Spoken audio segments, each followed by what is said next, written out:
Hi guys, welcome to my YouTube channel Study Ship with Shruti 2. This is Shruti Sahu, educational content creator on YouTube, pursuing my honors from University of Delhi. And let's get started with our today's video.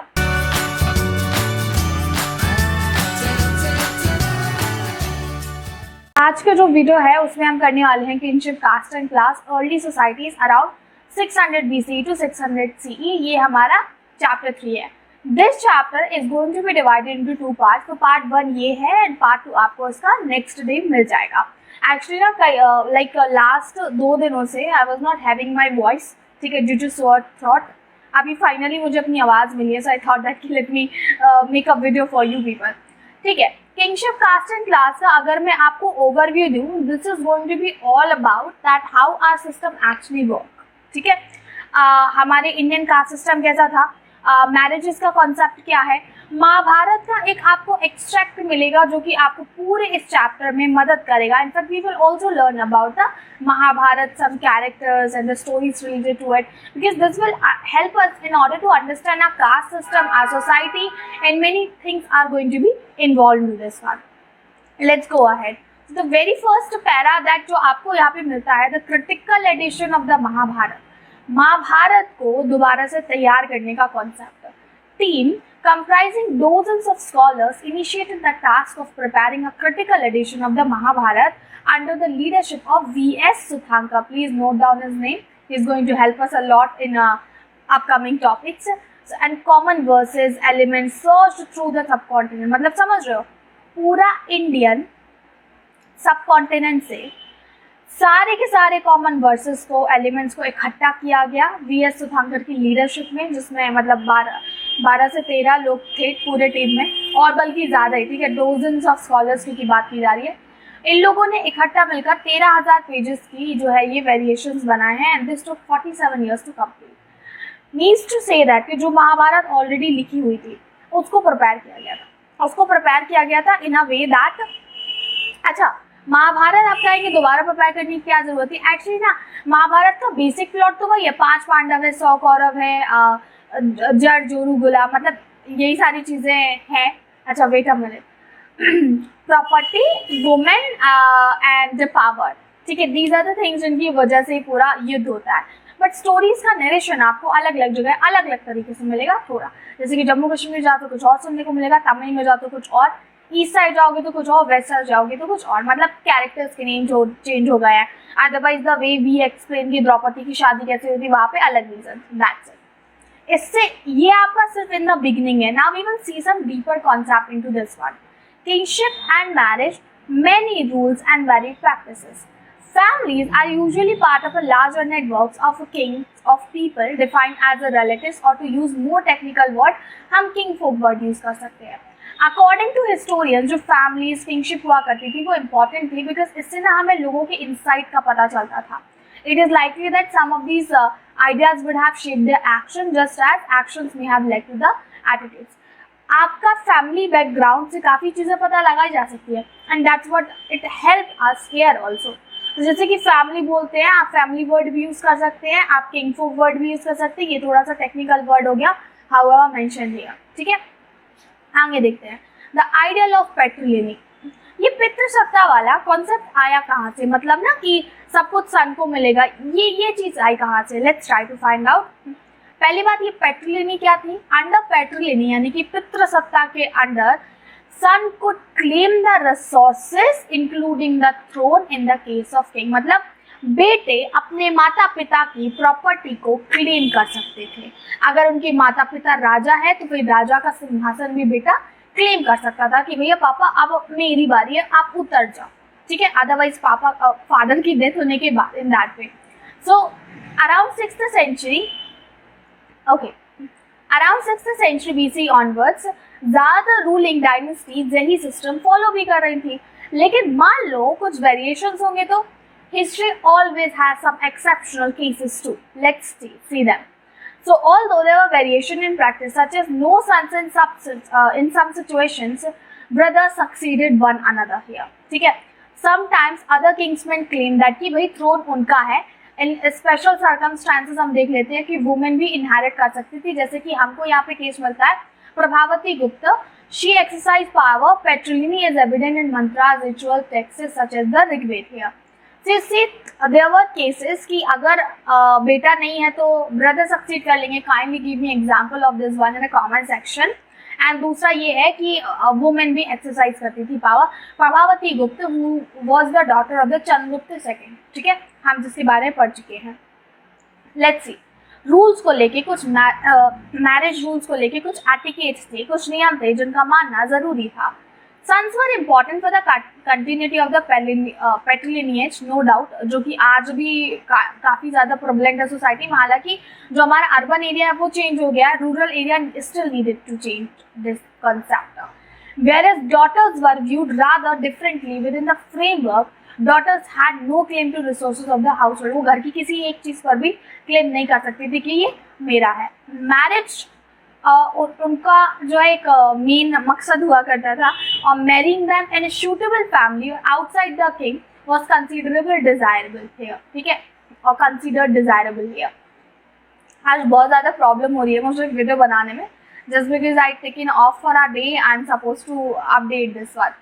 So this type of a marriage known as exogamy, इस तरह की शादी को exogamy बोला जाता था क्योंकि परिवार के बाहर. आज हम जब परिवार बोलते हैं ना तो we are talking about the parents and their children. इसको बोलते हैं न्यूक्लियर फैमिली वाला कॉन्सेप्ट, जो हमारे यहाँ पे अर्बन एरियाज है ना वहाँ से आया है. रूरल एरियाज में ना न्यूक्लियर वाला नहीं, वहाँ पे चाचा चाची ताऊ ताई मतलब सारा. और ये तो फिर भी ठीक है, हम आज से 600 BC to 600 CE की बात कर रहे हैं, तो उस वक्त तो भाई बहुत सारे रिलेटिव्स भी किन में ही आया करते थे. So that was the thing. This gave rise to the belief that कन्यादान और gift of a daughter in a marriage was an important religious duty of the father. जैसे कि लड़की का जन्म होता है तो पिता के कंधों पे ये रिस्पॉन्सिबिलिटी आ जाती है कि उसको सबसे इम्पोर्टेंट कि एक अच्छी फैमिली में उसकी शादी करनी है, दूसरा जो है उसका कन्यादान करना है. ये बोला जाता है कि ये अगर दो टास्क कर लिए तो किसी भी बेटी का पिता जो है वो गंगा नहा लिया. In that way questioning of earlier belief and practices led to laying codes of social behavior in great detail by Brahman. ब्राह्मण ने सोचा ये लोग मुझसे ज़्यादा सवाल जवाब करें, बेटर है कुछ नियम कानून बना देते हैं, इन लोगों का मुंह नहीं खोलेगा. चलिए किया इन्होंने. So these were meant to be followed by Brahmins in particular and rest of the society in general. तो जो नियम कानून बनाए थे ब्राह्मण्स के द्वारा बनवाए, मतलब उन्होंने बनाए थे, तो they have to follow at any cost. बाकी सबको इन जनरल फॉलो करना होगा. So 500 BC की बात है. These were compiled in Sanskrit text, जिसको आज हम धर्मशास्त्र धर्मसूत्र मानते हैं. अब आप सोच रहे होगे शायद कि धर्मशास्त्र धर्मसूत्राज है क्या. देखिए, धर्मशास्त्र धर्मसूत्र आप कह सकते हैं रिलीजियस टेक्स्ट्स है संस्कृत में, जो हमको बताती है क्या करना चाहिए क्या नहीं. एक ideal daughter, ideal husband, ideal wife, ideal king, ideal person कैसे होता है, सब कुछ हमें आइडियल वाला ज्ञान ये जो है किताबें देती है. एक और है, one of the such important work is that Manusmriti was compiled during that time. Manusmriti is considered extremely important. If you remember that Dr. B.R. Ambedkar used to criticize a lot to Manusmriti because उसमें कई सारी ऐसी चीजें होती जिनका कोई sense नहीं बनता. This was compiled between around 200 BCE to 200 CE. Brahmins had given themselves universal validity and what they prescribed had to be obeyed by everybody here. There were 8 kinds of marriages mentioned in धर्मशास्त्र, जिनमें से 4 को सही माना जाता था. 4 में ना वैलिडिटी थी ब्राह्मण्स की, बाकी 4 की वैलिडिटी नहीं दी गई थी. जैसे कि Brahma form of a marriage, Daiva form of a marriage, Arsha form of a marriage, Prajapatya form of a marriage. These are considered right. Asura, Gandharva, राक्षस, पिशाच ये सही नहीं थी, क्योंकि ना इसमें मैं बताती हूँ बेसिकली क्या था कि एक में जैसे कि लड़की को अबडक्ट करके, एक में था कि लड़की को हैरस करके फिर उसका लड़के से शादी. तो these were such kind of a form of marriage. तो इसमें कुछ गलत भी नहीं है. Once you will read it ना you will get to know कि हाँ भाई ये एक्चुअली सोशल डिसअप्रूवल इनके लिए जरूरी था. हाँ, लेकिन Gandharva was the one that we today call it as a love marriage in which bride and groom select each other and then they marry. So this was something. ये भी desirable नहीं थी, आज भी नहीं है, मतलब बहुत सारे जगह पे एंड ऑल ऑफ दिस. अच्छा, आप लोगों के लिए एक सवाल छोड़ रही हूँ मैं. असुर एंड राक्षस में क्या डिफरेंस है? You are suppose to tell me in the comment section. Just do it right now. Okay, gotra of women was one of the most important thing that was considered during that time. So एक Brahmanical practice थी. This was evident from 1000 BC used to classify people in terms of a गोत्र. क्या था ना कि each गोत्र was and all those who after the Vedic shade belong to the same गोत्र were regarded as his descendants. जैसे कि मान लीजिए किसी का गोत्र है वशिष्ठ, ठीक है, वशिष्ठ, अभी इन लोगों का ये वशिष्ठ है, इनको फॉलो करने वाले सारे जो है वो एक गोत्र के कहलाएंगे. ये एक ऋषि मुनि है, ठीक है, ये ऋषि मुनि, इन ऋषि मुनि को मानने वाले सारे एक ही फैमिली कहलाएंगे. अल्टीमेटली इनका जो है वो बहुत बड़ा स्प्रेड हो जाएगा all over the country we say और the territory we can say. सो यहाँ पे दो नियम थे गोत्र को लेके. पहली बात ये, women were accepted to gotra of their fathers and adopt that of their husband on marriage. लड़की की शादी होती है, उसको अपने पिता का गोत्र छोड़ना होता था और हस्बैंड का एक्सेप्ट करना होता था. और members of the same gotra could not marry. Here's one of the scientific reason behind it, that कि मान लीजिए कुछ ऐसी डिजीज होती है जो जेनेटिकली एक दूसरे से पास होती है. हो सकता है कई सारी ऐसी डिजीज जो आपके दादाजी को थी वो आपके फादर को ना हो लेकिन आपको होने के चांसेस हो, आपको ना हो आपके बच्चे के होने के बच्चों को होने के चांसेस हो. सी दैट कि there are diseases. In order to avoid such kind of a diseases, same gotra में शादी जो है वो बोला जाता नहीं करनी चाहिए. इट डजंट मीन दैट कि ऐसी फिर जेनेटिकल डिजीजेस होंगी नहीं, बट हाँ इनको अवॉइड किया जा सकता है काफी हद तक by doing so. So this was one of the reason to do this. Sometimes names of man and women were drive from gotra. For instance हम देख लेते हैं जो सातवाहन रूलर्स थे जिन्होंने वेस्टर्न इंडिया एंड दक्कन में रूल किया, जैसे कि राजा गौतमी पुत्र सिरी सतकर्णी, राजा गौतमी पुत्र समी सिरियना सतकर्णी, ये सारे आप देख रहे हो गौतमी, ठीक है. This is the gotra name here that they inherited और they derived into their name. So some of the Satvahan rulers were polygynous also. मतलब of course it was very common for them to be a polygynous. So names of women who married Satvahan rulers indicate that many of them had derived their goths from Gautam and Vashisht, their father गोत्र. In fact ना हमको एक जगह ये भी चीजें देखने को मिलती है कि इन लोगों ने गौतमी जैसे वर्ड यूज किए. मतलब ना somewhere they inherited the gotra of their mothers also sometimes. So this given us indication that mothers were so important. Let's try to find out this one. Satvahan rulers were identified through matrimonies, whereas their succession was thrown via practice that is patrilineal. तो मतलब पितृसत्ता के through ही सन को claim वाला thing. यहाँ पे give us the answer that yeah, mothers were important but इतनी भी ज़्यादा important नहीं थी. Social differences within and beyond the framework of the caste. Now, on the basis of the caste or the Varna system, we're going to see that how it works. धर्मशास्त्र and धर्मसूत्र में कुछ नियम थे जिसमें ये बताया गया था कि आइडल ऑक्यूपेशन किसी व्यक्ति का क्या होना चाहिए. बेसिकली 4 वर्ण हुआ करते थे जिसमें सोसाइटी को डिवाइड किया गया था. नंबर 1 ब्राह्मण. तो as you can see, you can consider here this triangle here like this, ठीक है. टॉप पे हम रखते हैं ब्राह्मण्स को at the apex. To study and teach the Vedas, perform sacrifices and get sacrifices performed, and give and receive gifts. This is what is called Brahman.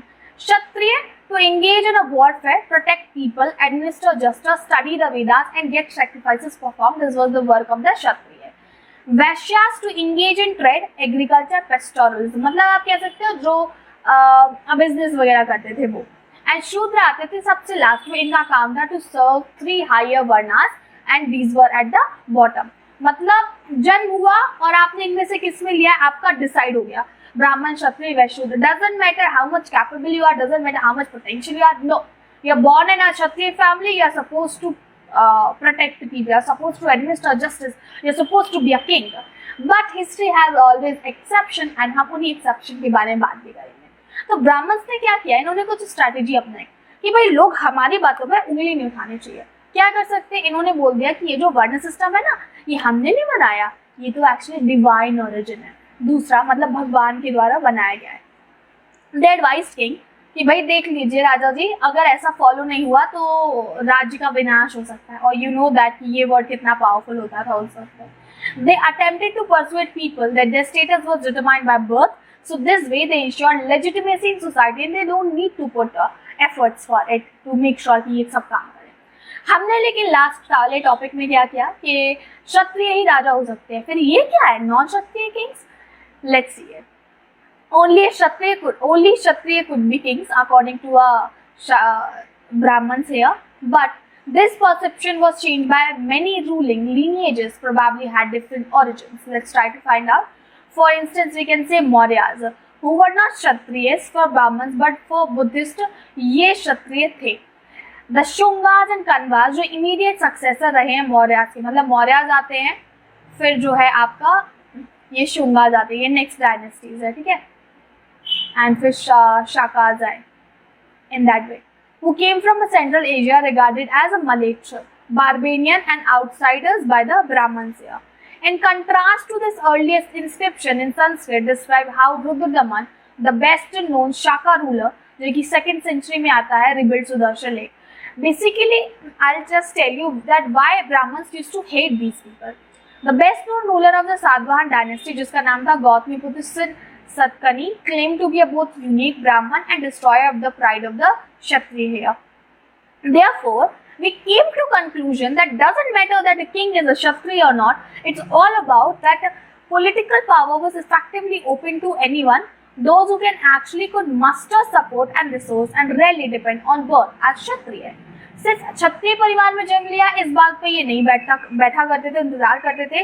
If they have capability, they can muster the power, they can use the political power to bring support of the people and to bring resources, they could become a king. For instance, we have Maurya, Shungas, Shakas. Not essentially important that everyone जो बाहर से आए थे वो बारबेनियन ही थे. जैसे कि कहने को तो रुद्रदमन बहुत ज़्यादा ब्राह्मण उसको बोला करते थे कि बुरा था, बट यू सी दैट कि उसने सुदर्शन लेक को रिबिल्ड कराया था. This given us like idea कि ये इतने बुरे भी नहीं थे. अच्छा, अभी हमने क्या पढ़ा वर्ण के बारे में. वर्ण और कास्ट, वर्ण एंड कास्ट दोनों अलग अलग चीजें. फर्स्टली वर्ण जो है वो फिक्स्ड है 4, बट ब्राह्मिकल थ्योरी हम देखते हैं जाति इसमें वर्ण की तरह ही हुआ करती थी, ये भी बेस्ड ऑन बर्थ थी, लेकिन वर्ण का नंबर फिक्स्ड था. However, there were no restrictions on the number of जातिज, ये कितनी भी हुआ करती थी. Brahminical authorities encountered many new groups which actually did not fit easily in the fourfold Varna system, so they classified them as a jati. For instance, people living in forests, जैसे कि Nishad, goldsmith, etc., jatis which shared a common occupation or a profession were sometimes organized into shrenis or guilds here. Many record the histories of these group in inscriptions such as stone inscription हमको एक मंदसौर में मिलता है, and record the history of a guild of a silk weavers. So you see that कि जो भी उनको outside the word मिला उसको इन्होंने जो है एक अलग जाति दे दी. अगर जंगल में कोई मिला तो उनको निषाद बोल दिया, ठीक है. सुनार, सोने का काम करने वाला उसको गोल्डस्मिथ बोल दिया, क्योंकि ये सारे वर्ण में नहीं बैठ रहे ना, इसलिए.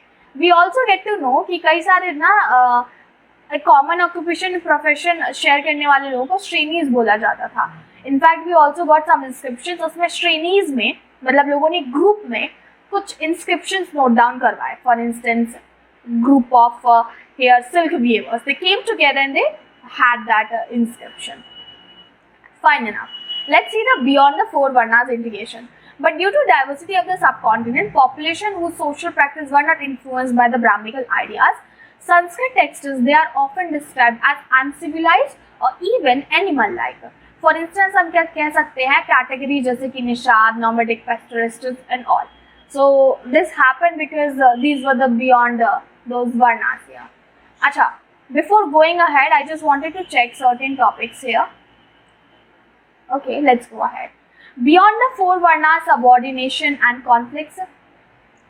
Brahmins considered कुछ लोगों को outside the system, मतलब ना तो उनको जाति का नाम दिया था वहाँ पे, ना ही वो वर्ण सिस्टम में थे, और ये कहलाते थे untouchables. Those connected with the performance of rituals, ये पवित्र लोग थे, by the extension pure. In sharp contrast, there were some activities जिनको ये polluting माना करते थे, जैसे कि handling corpses was not considered pure here.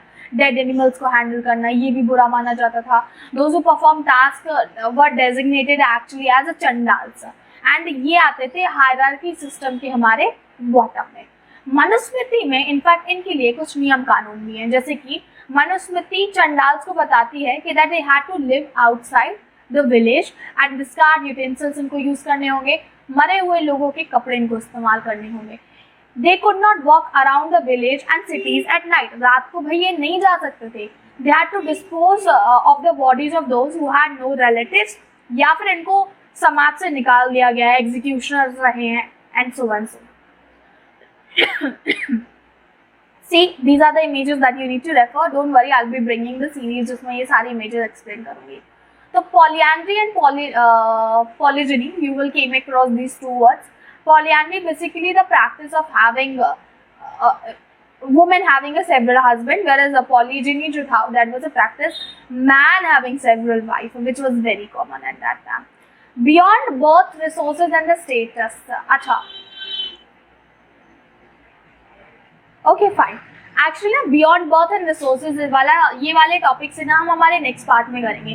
Until then would like to just say that कि let's end up with this one, क्योंकि अभी कुछ ही टॉपिक बचे वो पार्ट 2 में कर लेंगे. वैसे भी 20 मिनट्स एक्सटेंड ही कर जाएगा.